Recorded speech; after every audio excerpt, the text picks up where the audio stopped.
Good afternoon, ladies and gentlemen.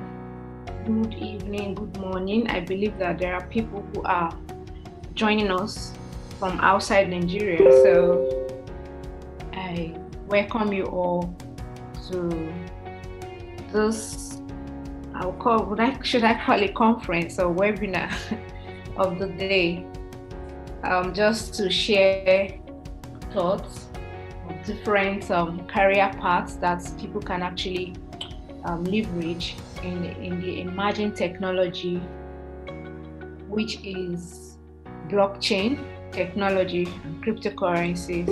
Today's talk, we are not going to be spending much time because I believe that this webinar would have held last weekend and a lot of people made out time to be here, but as a result of the activities of last week, we couldn't hold it. So, and I believe most people also have some other thing to do. So basically, why we're having this meeting is to actually sensitize our friends and well-wishers on the emerging technology that defines the future of money, right? Basically, by extension, it's actually the future of career. And by the time you have a good career path, definitely you have a good future of money. And to this day, blockchain technology has actually presented, different avenues by which we can find different potential career paths. Basically, for our financial inclusion, if only we can leverage the economics, that lies within. So this is the purpose of our meeting today.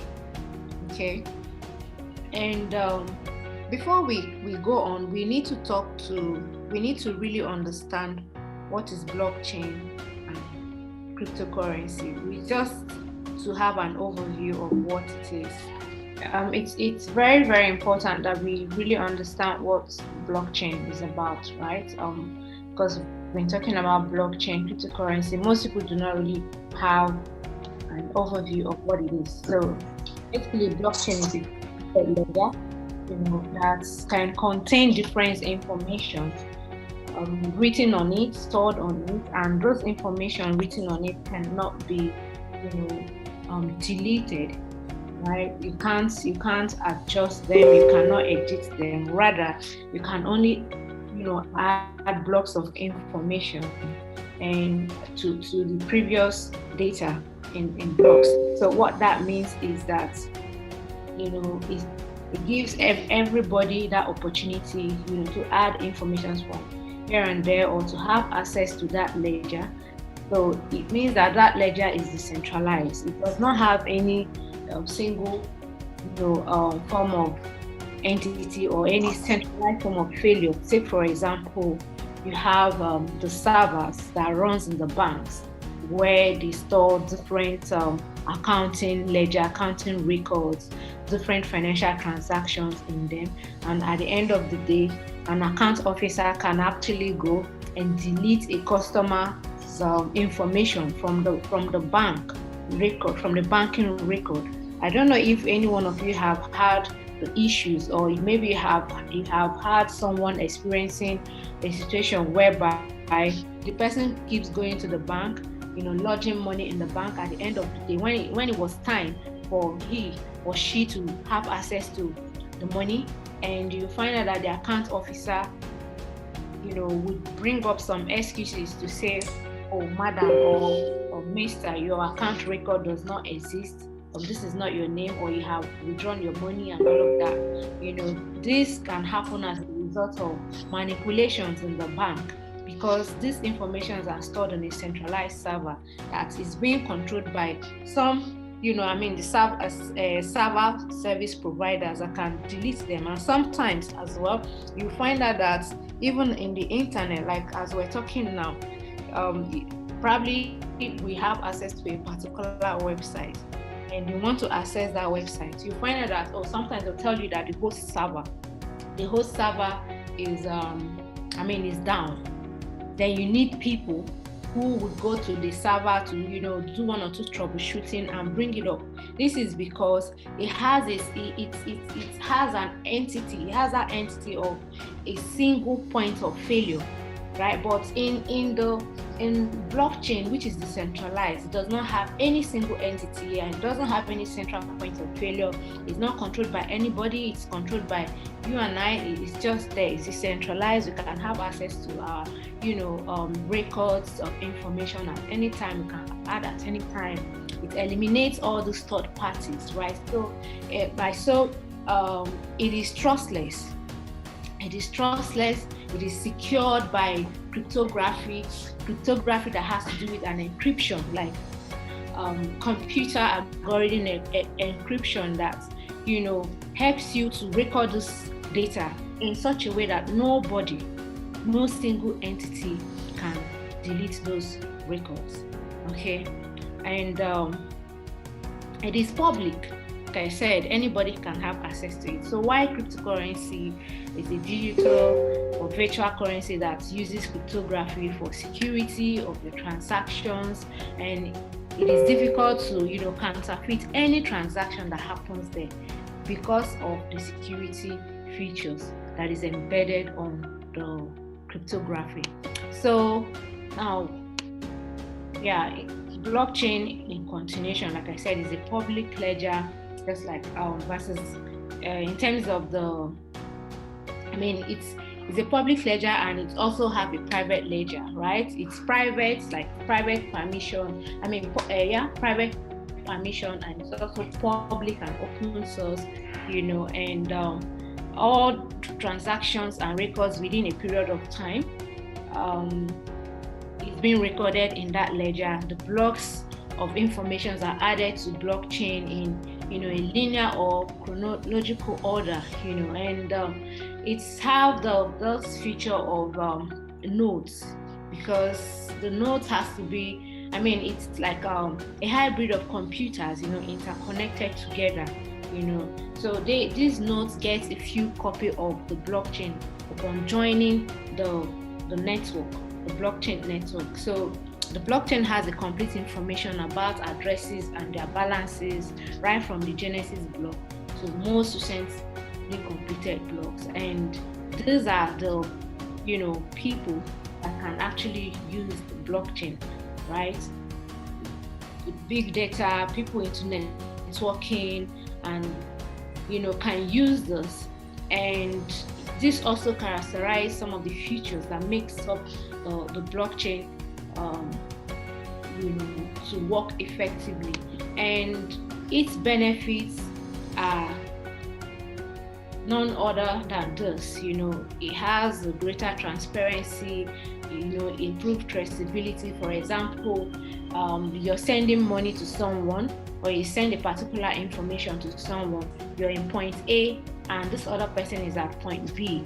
So it doesn't have that situation where people or someone will send you money and you say you have not received that money, and you have to go to maybe your ATM machine, or you go to calling your account officer to confirm a particular payment sent by the other person at point A.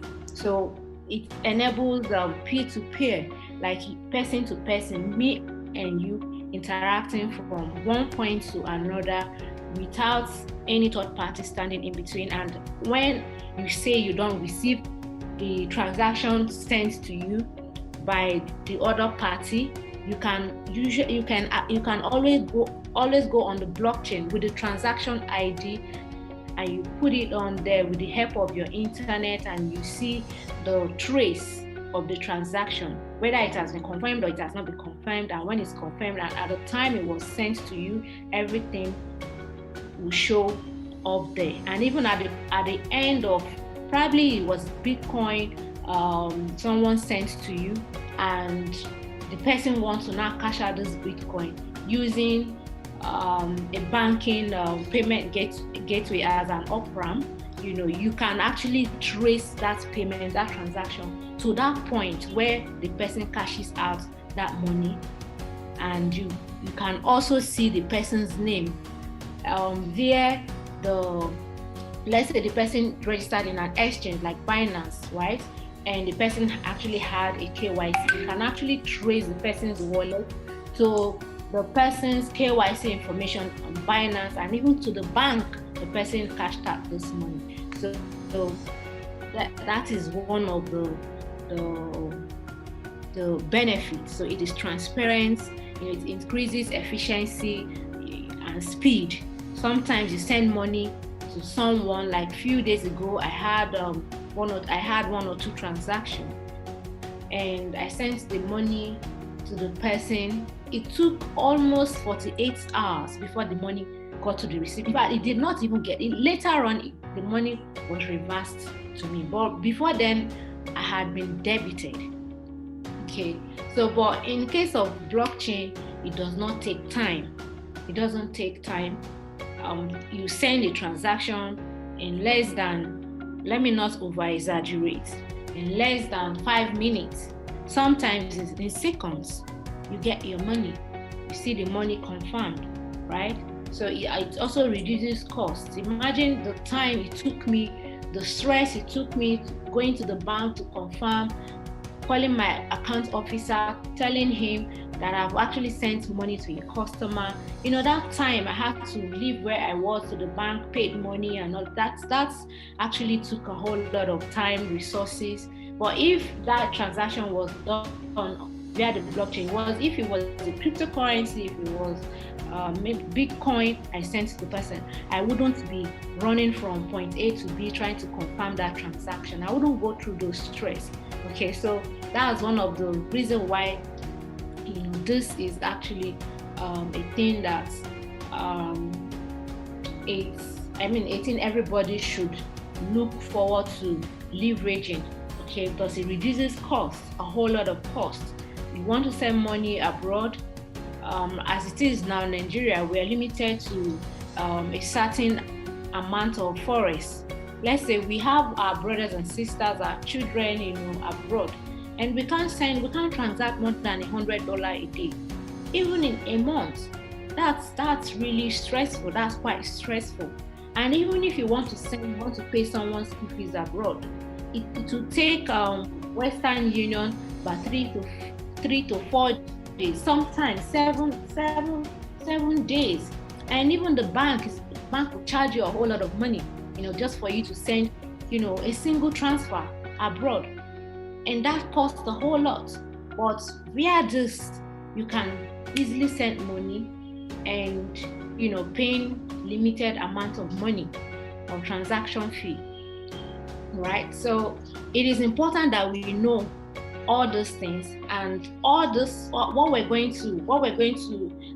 this we're talking about is going to, give us that insight, to know why we should find different career paths in this ecosystem, right? So I think I'll keep this page and I'll take us online to, show us one of the reports as to why people need blockchain. And sometimes too, you may be asking yourself, why do I have to find a career path in this industry? You can see that the blockchain itself has potential areas of application. It's being applied in the financial sector, it's been applied in the energy sector, agricultural sector, health, land registry, and extractive industry, which I believe some of us here, work or know or do some businesses with all these industries or one of these industries. For example, I'm a chartered surveyor by profession, and if I can't say that because I'm a surveyor, I cannot look into this technology, into this space. Why should I say that? When the technology is already applicable in land registry. Today you can see people buying decentralized land, and they are buying, these are virtual lands and you don't see them. These are lands that are already digitized. Some of them are digitized, yes, you can actually buy them, and because they tokenize them, and once as they tokenize and people and the tokens begin to appreciate in value, then your land parcel on earth or physically begin to appreciate in value as well, right? But as it is now, we have even grown to the stage whereby we have virtual lands. These are not existing. We have virtual lands with the help of non-fungible tokens, NFTs, where you just go and you open most of those lands, and once you buy them, sometimes you can buy them as low as $1,000, and you go back to the open market, to the decentralized market, and you sell those land, and you can be selling it for $250,000, depending on how pricey and what the position where your virtual land is. There is something that is happening. Like recently, I have one of my trading partners who actually bought, I think he bought one for $2,500 in October. And as I speak to you, 2 weeks ago, he actually sold that land for about $250,000 because he went to the decentralized market and had it there, and people were coming to price. And at a point, he had to sell. These are virtual lands, and for someone who, for example, how to do that in this ecosystem, you do not need to. For me, as a registered surveyor, I don't need to always be waiting for someone to call me up to come and do the normal land survey. Whereas I can go or get a virtual land, get it tokenized, market it, and people keep coming to buy, right? So even in the agricultural value chain, blockchain can be also applied to help you to trace the food value chain from the plant, tilling stage, to you grow it, planting, you grow, and you harvest. You trace it from where, from the whole value chain ecosystem, just to know how your product is doing, and how people are making use of it, and how they are buying, and again, to also help you to even retain the revenue, recover revenue. Even in the supply chain industries, it is also applicable. Sometimes you have people, sending you things from abroad. Sometimes they get missing on transit because they don't have any decentralized or a particular place that, or even if yes, it has been recorded on their system, you do not have access to that, and you can't easily trace it other than them giving you a tracking ID. Even with the tracking ID, if the parcel delivery doesn't tell you this is where your goods have gotten to, you can't trace it.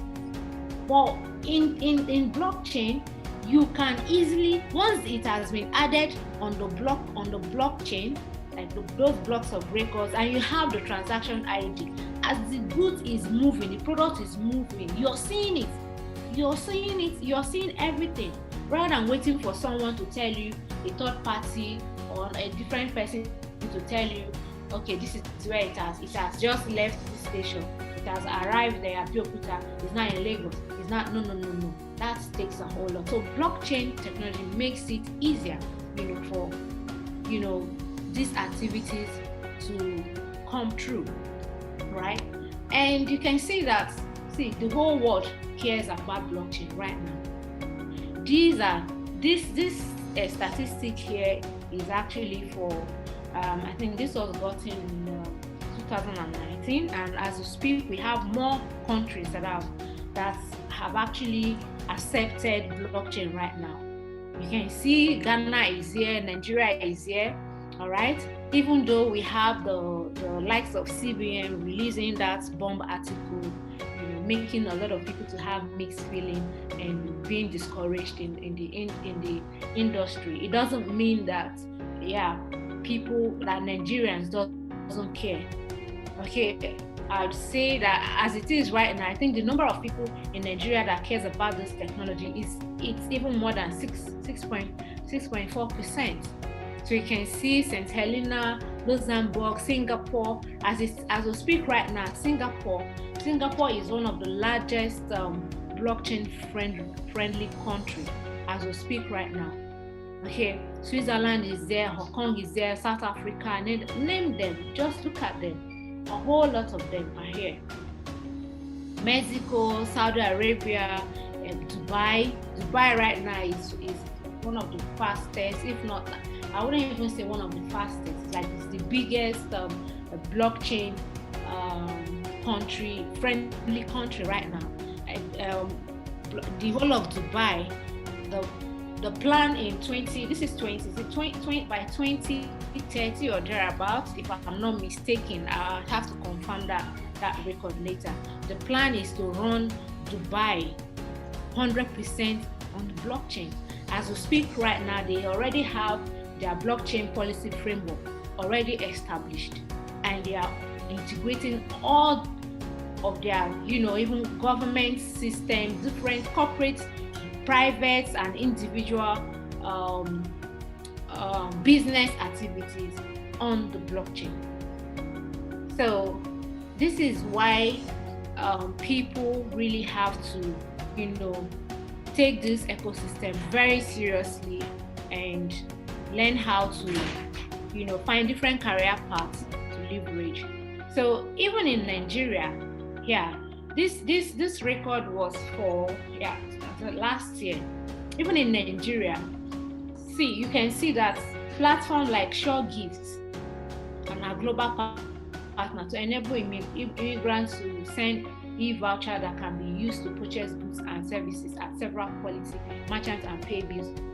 So even in Nigeria here, because some of us might be saying, oh, we're talking about this, it's not acceptable in Nigeria, it's a technology for the Europeans and all of that. No, Nigeria, the likes of SureGift, SureRemit, you can see that even I was actually a witness to this particular platform in 2017 actually raised this amount of money using blockchain technology, because they were providing remittance services, right? But this particular guy had to do this while he was in South Korea. Okay, but it's in Nigeria, and they have office in Lagos. All right. So it can also be used as a means to hedge fund against falling fiat.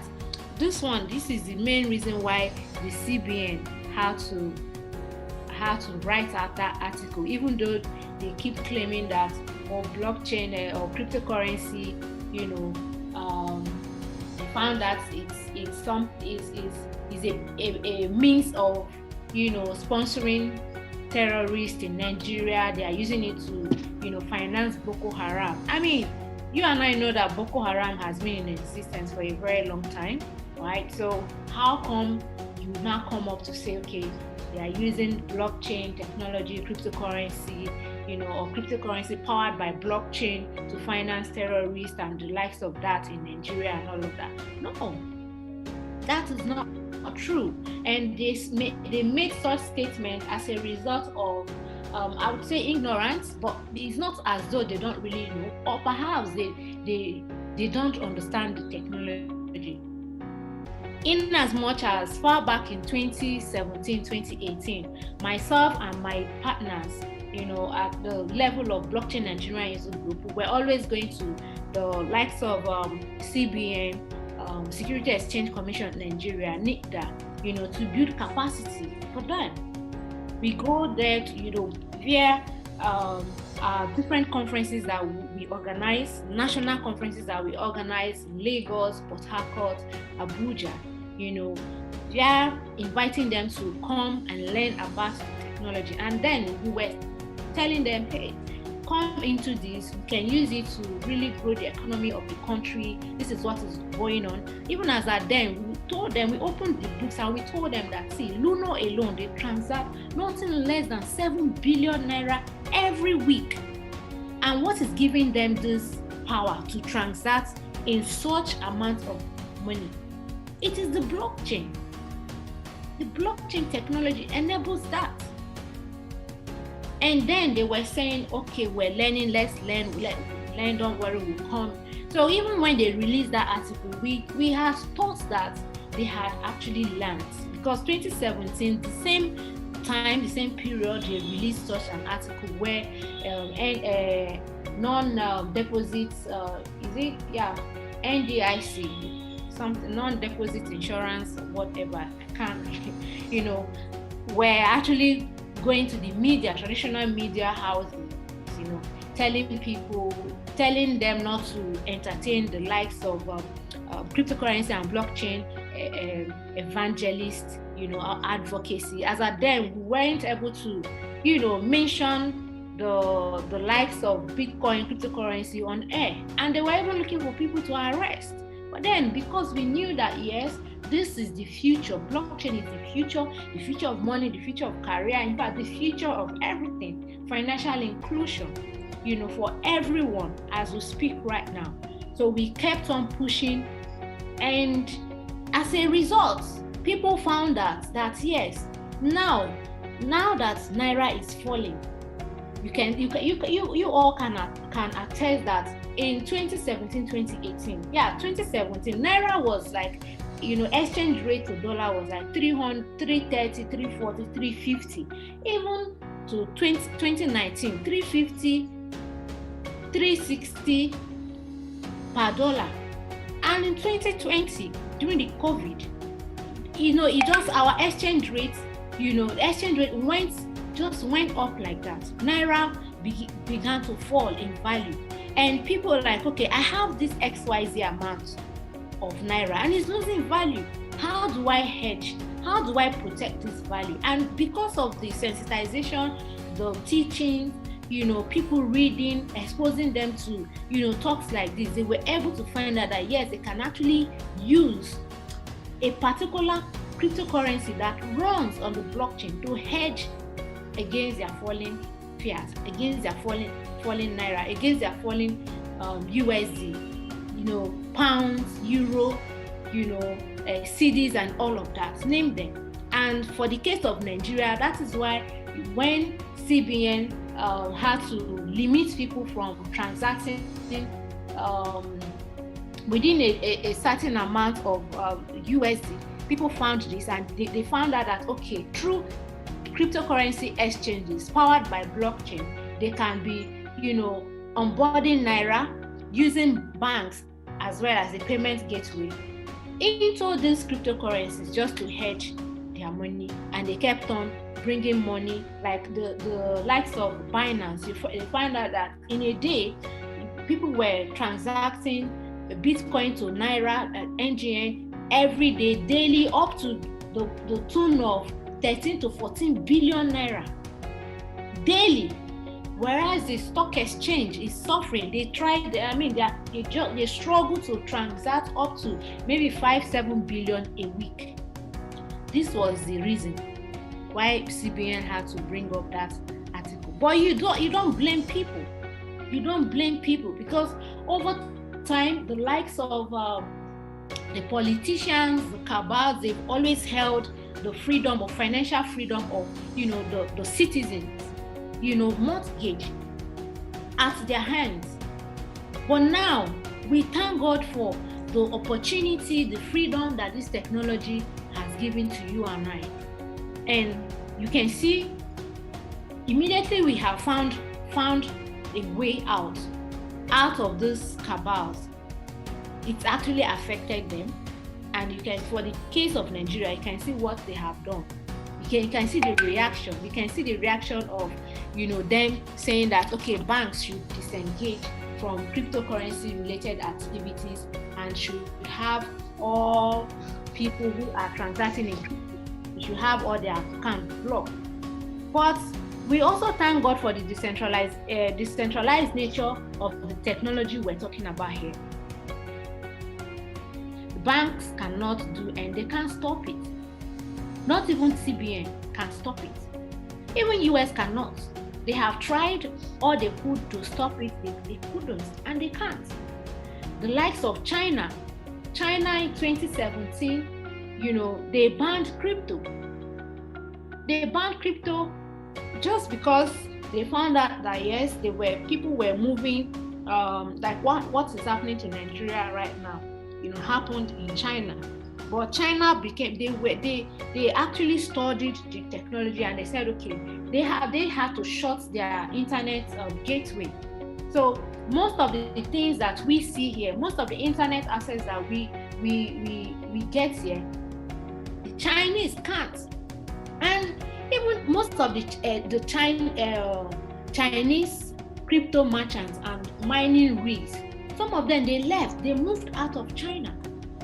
They went to the likes of Singapore, they went to Malta, for example. Binance is a Chinese company, and is one of the biggest crypto exchange in the whole world.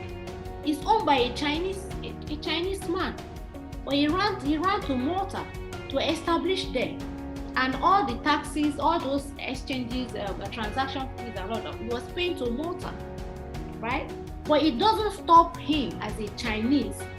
That he was banned in China then did not stop him not to leverage this technology as a Chinese, right?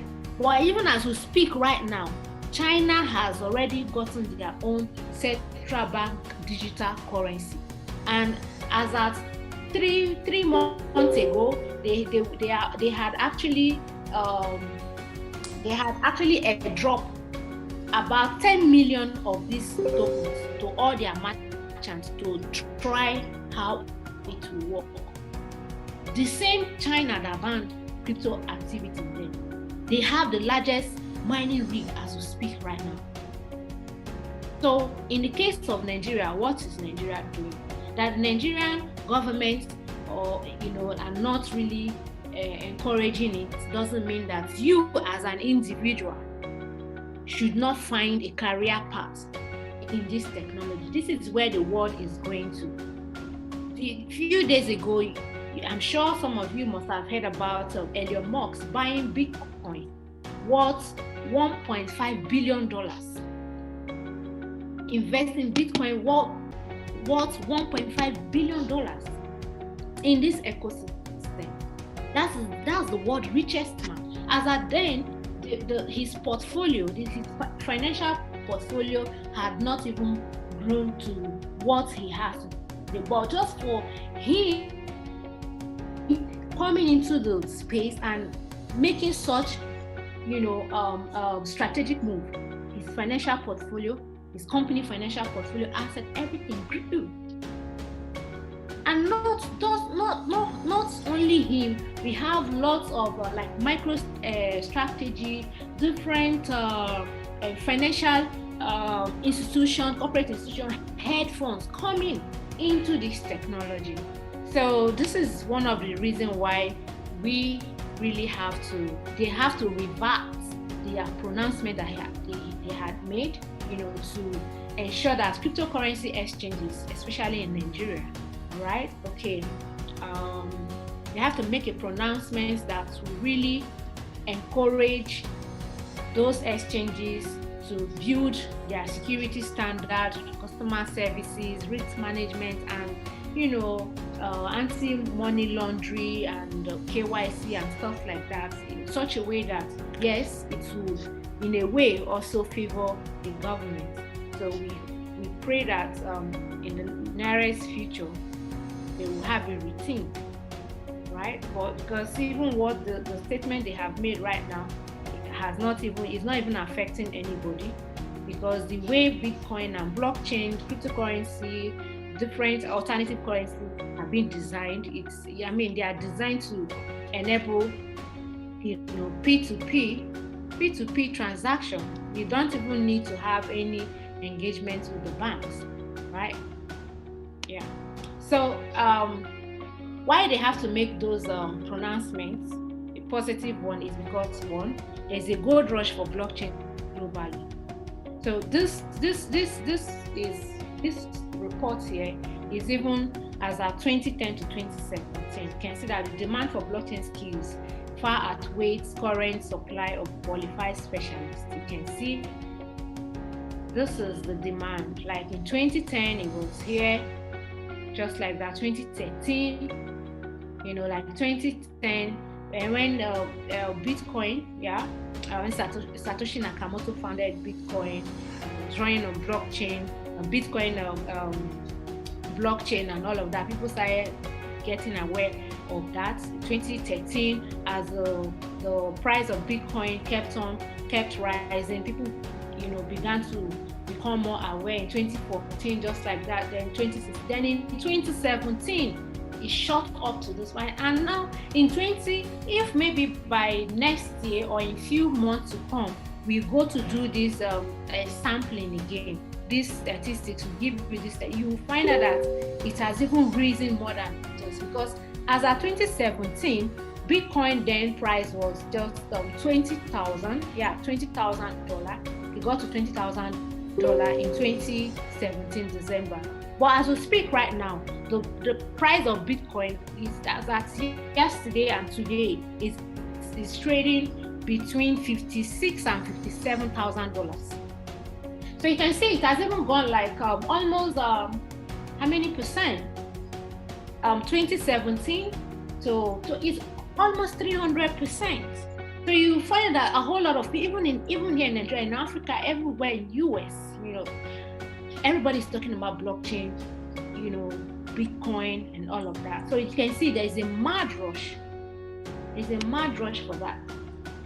You can see that blockchain salaries beats technology industry by about 10 to 20%. You can see it here.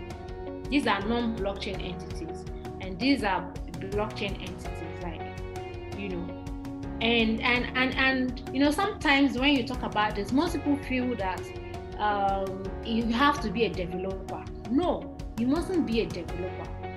You mustn't learn how to write codes. You can only learn how to, translate. Say, for example, over here in Nigeria, a lot of people, because most people care about what their grandmother in the village, how their grandmother in the village, how they can understand the technology and all of that. So if you care so much about your grandmother in the village, like you have the likes of MTN, all these like MTN, sometimes when you call their customer service, they will ask you if you want me to serve you in English, press 1. If you want to be served in Igbo, press 2, or Hausa, press 3. So something like that, you can do something. You can translate most of this blockchain stuff, to your different respective languages, like the Igbo, Yoruba, Hausa, so that people that does not understand English can also learn about this technology and leverage them, in order to, gain financial inclusion, right? So you can work as a translator. You must not be a developer. You can work as, that brings us to the next. I said the world needs more blockchains. You can work as a quality engineer. You can work as a development representative. Now, somebody wants to develop a particular project. You can go in search of VC, angel investors, or other investors. You can represent them. You can talk business. You can represent them even as a lawyer. You can do research. Probably somebody have an idea, but don't know how to translate that idea into practical, I would say, states. You can go do more research and, tell the person, okay, you're going to pay me XYZ amount. You do the research and, you deliver the results to the person. You can work as a legal consultant. Yes, there are a whole lot of scams in the ecosystem. It doesn't mean that there are a lot of scams in the traditional monetary system, the Naira system, fiat system. That is even where the scams are. Because most of the scams that happens there, you can't trace them. They delete it from the server straight up. You can't find them. But even in the blockchain, you can trace from point A to, where that scam is being executed, like the last minute. There are technologies that gives you the opportunity to trace such scams, right? So so let's say there's a fraud issue. Who do you need to come and settle that fraud? You need the services of a lawyer, the legal people. They can come there and consult. You as a lawyer, you go there and consult.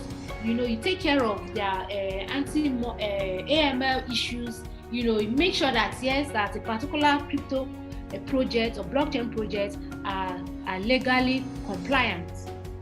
So you consult for them and you make money. You can also learn how to recruit.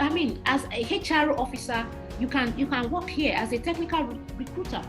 You can manage. You can be a project manager. Just normal project management that we learn in the universities. You can also apply there, and you work as a project manager. You can work as a designer. You can, architectural design. You design how a particular blockchain protocol should run. Just like you have the architects, the structural engineers. They know how to design a building. They have to find the walkway, how to navigate, from different room to another room, even the motor engine. So basically, in blockchain, you find out that blockchain is a multidisciplinary industry. So these are Satoshi careers. These are, you can work as a marketing and communication specialist, data scientist, blockchain engineer. These are career paths where you can find yourself. Even medical doctors, accountants, you can work here. And because sometimes too, you may be asking, this thing, do they even pay? Now, this is the blockchain job report, or as of 2019. You can see from here, because most times people keep saying, oh, once I graduate from the university, I need to go look out for a job in the bank. I need to work as a medical doctor. I need to, they start submitting CV. My dear brothers and sisters, there's no point. You can actually make tons of money here. You can see, I'll go on now I will read out most of this to you. You can see advertised blockchain developer salaries. So just to, give you an overview of how much people are earning, even as a developer in this industry. But like I said, it doesn't mean that it must be a developer. You can see here, using aggregated data from CNBC, you can see burning glass range from, this is how much they are earning, $125,000 to $175,000. This is per annum. And you see a whole lot of people, like in Nigeria and Africa, have PhD, masters. Even in their workplace, they don't earn up to this amount. If we calculate this, I wish I can find my calculator right now. I know we don't have much time anymore, but sometimes it's good to just do one or two calculations, right? So let's calculate $125,000. Times. Now let's use 480.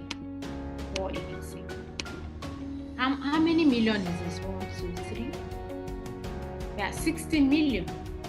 Like 60 million naira per annum. But you find out that there are lots of people, there are even most of the government directors, some of them outside politicians, they have worked for a number of years. They've not been able to earn this. They've not been able to earn 60 million. But once you learn how to develop, once you learn how to, navigate around this industry, you can actually earn. You can earn so much in this industry, even as a trader. You can see here, let me show you other ones. Percentage of jobs tagged remote friendly on Angelis. And again, most people think that they must work for them to make a career path in this industry. They must work in an office. No, there are a whole lot of remote jobs in this industry. A whole lot. You can see blockchain companies, other companies. You can even see we have more blockchain companies doing this. You can see from these statistics. You can see one legal and one company. A software engineer is earning $90,000 to $145,000. This is in US. But even you may not even be in US. You can be in Nigeria and be providing services to people in US. This technology has made some of us, a citizen of US or different countries just by learning one of these skills. The tech architect is earning this. You can see product manager. This is how much product manager is earning. Risk analyst. This is how much the person is earning. Analyst relation manager. This is how much. Front-end engineer.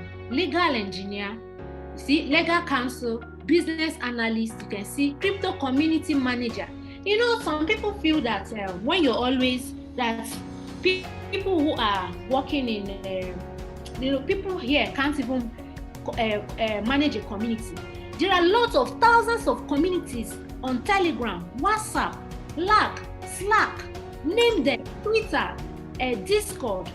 People go there to work just to manage community, to answer questions. Hello, welcome. This is that.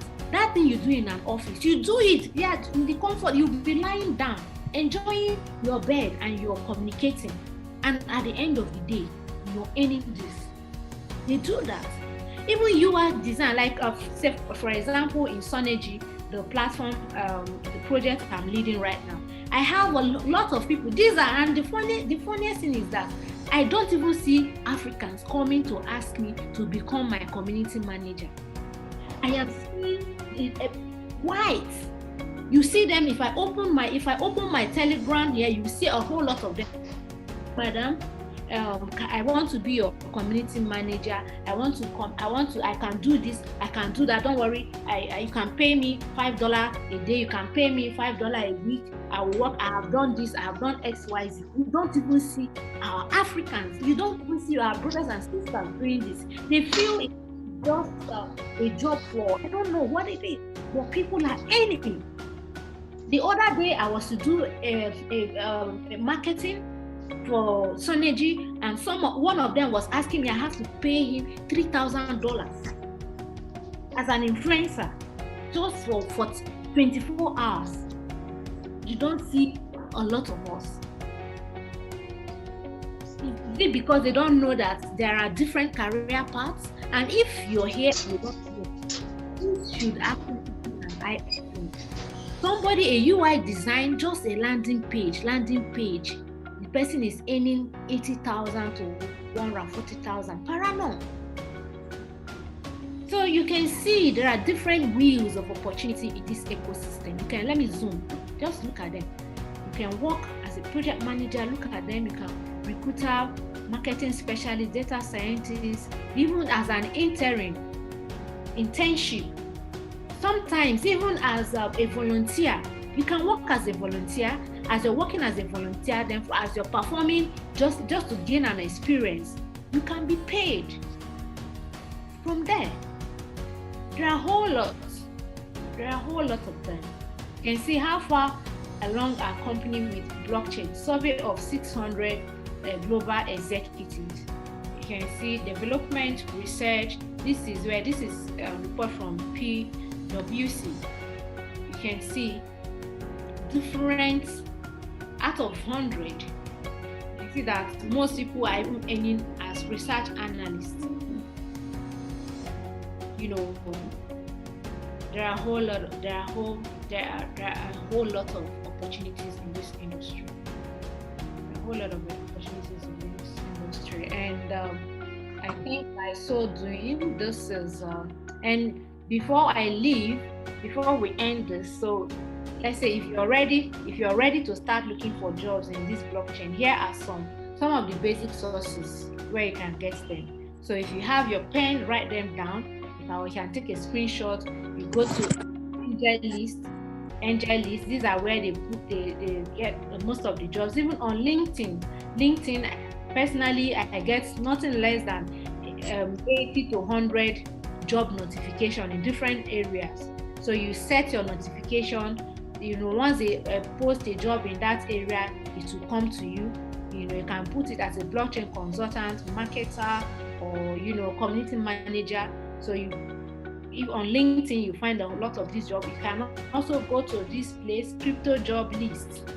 You Google them, it's there. You find a whole lot of jobs there.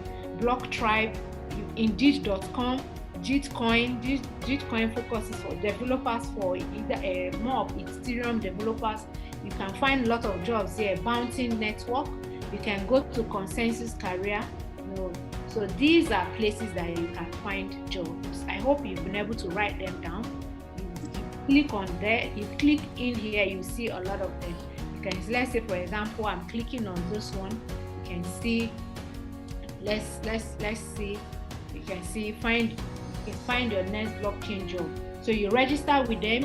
You see, you can say, okay, you can look out for remote. If you're a developer, you can look out for a developing job, or marketing, or DeFi, decentralized finance. You can work as an interim, community manager, trader, Solidity developer, design, sales. You can see all of this. You just click on any one of them. Register your email. You can see this. Social media manager, communications lead at this is the project. So you can see 13 people has already applied, and 13 people had already applied. Just this job was posted 16 hours ago, so it's still very fresh. You can see it is remote. They don't even need you to work. This is remote. So you can business with the same company they are looking for, and it's remote. And you can see we pay in crypto. So they pay you in Bitcoin, or they pay you in their coin. Say for example, they are paying you in their coin, and their coin as it is. Like even now in Synergy, we are also looking out for business development leads. We're looking out for community managers. We're looking out for software developers and all of that. So if for example now in Synergy we are about doing our pre-sale, and our pre-sale token is going to be selling at 10 cents. Say for example, we pay you in our token, and when we launch out, the token now rises to $1, $200, $1,000, as the case may be. You'll be in mad money. You make so much money. In 2018, just to share one of my testimonies or experience, I traveled to Malta, and I met the likes of Freeton Network. Most of you, I don't know if you know about Freeton Network and Ian Bellina. Or I met them there. They said they want to come to Nigeria, and I said, fine, I can help you guys, have your footprint domicile here or established in Nigeria. I helped them with my colleague. We organized the conference for them at Lagos. And at 2018, they paid me with their token. Their token, as at then, it was worthless. As at 2019, their token was just worth 30. They paid me like 12,500 Freeton token. And as at then, it was just $37. Now, how much is Freeton? As at last year December, it went up to 10 cents. In fact, last year December, I had a need of money. Now, for example, because I like giving example, because most people believe that these things are not, we just, hype. We believe, we talk about a whole lot of things that they are not practical, they are not realistic. Now, it was 12,500 of that token in 2018. Now, let's go to coin market cap. This is very, very important. Okay, yeah, this is Freeton. This is Freeton Network token. Remember, so this is it now. This is Freeton Network. This is how much the token is worth. 65 cents. 65 cents. And like I told you, this was 2019. This was 2019. As at 2019, you can see the price. It wasn't even up to 1 cent. It was at 0.0087. It wasn't even up to 1 cent. But as we speak, and then it was in 2018 December. That was when I had the conference for them in Lagos, and they paid me 12,500 of Freeton Network, and it was worthless. But today, just look at. So I saw like when it was like 10-15 cents, but today now, this is Freeton Network is 65 cents. So if I had even waited, now I said they paid me 12,500 of that times now is 65 cents. That's 8,000 It's $8,125,000. Now multiply this times 480. Multiply this by 480. Now, if I had waited 1, 2, 3, that's 3.9 million. So, if just for speaking, that it was as at 2018 when they paid me, it was just $37. And just 2021. So this is just to show you the opportunities that lies therein in this ecosystem. You can find a career path. Maybe as an investor, you just be buying different tokens, and just be investing, just be holding. Give yourself 1 year, 2 years. For example, even in Sonergy, do you understand? Even in Sonergy right now, we're still very young. We're still coming up. You buy right now. And we're still adding more things to our website, though. These are roadmap. And for you watching, I'm actually ending. You can go on our website, sonergy.io. You click on our Telegram, join us there. You can learn more about us, right? And if you want to work with us, you can work with us. There are a whole lot of opportunities. You can become an ambassador. You can work as a developer. And again, even Freeton as well. He's doing something big. It's African focused. It's something that you have to look into and be part of the ecosystem. Today we're talking about Cardano. Everybody, Jack Ma of Twitter, Cardano, everybody, they are all focusing to Africa. Why? Because there are a lot of potentials here. So if we don't get ourselves developed, when these people come into Africa, how do we benefit from them?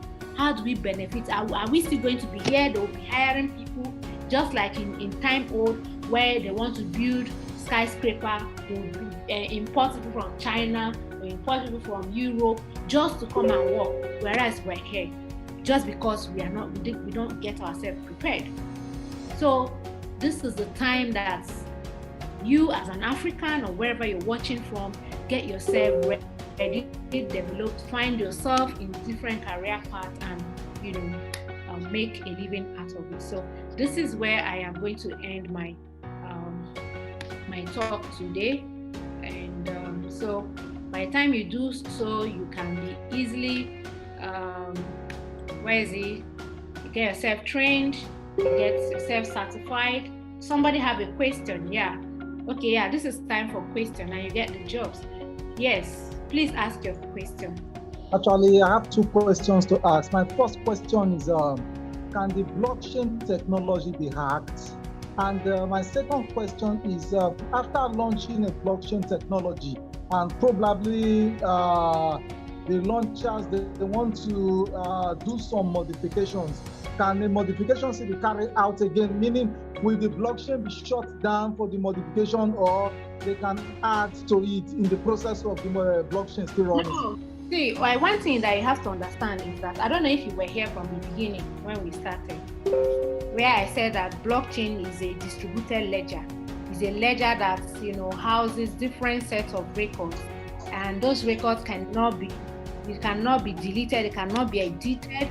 Probably I have to go back to that definition. Here. Actually, my network was fluctuating. I was on and off. Okay, fine. I said yes. So distributed blockchain is a distributed ledger. Information written on it or stored, they are immutable. So it cannot be deleted. It cannot be, non-edited. It cannot be edited. You cannot adjust it. You cannot change it. So it's just like all these things now. You see all this run stuff here. Let's say these are blocks of information, or let's say this here now is the beginning, is the Genesis block. So you have, maybe you've done research and something you did 1 or 2 reporting, you add that information here, right? When you want to, add another one or make changes, you cannot change this one. Rather, you add another set